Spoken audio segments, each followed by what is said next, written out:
Hi guys, here we've got Honor Magic for Lite, and let me show you how to add Google account to this device.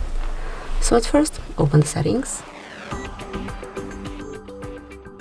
then find and select accounts, and now click on add account.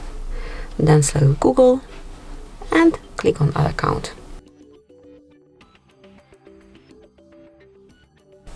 Here provide your phone number or email address, whatever is connected with your account. In my case it's email.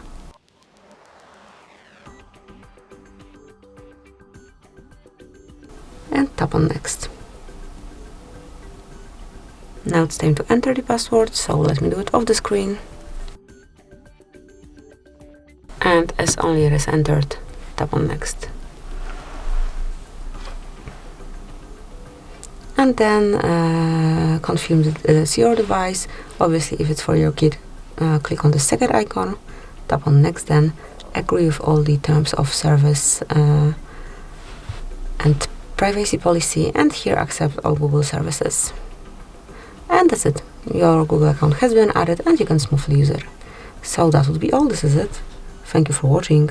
Please subscribe our channel and leave the thumbs up.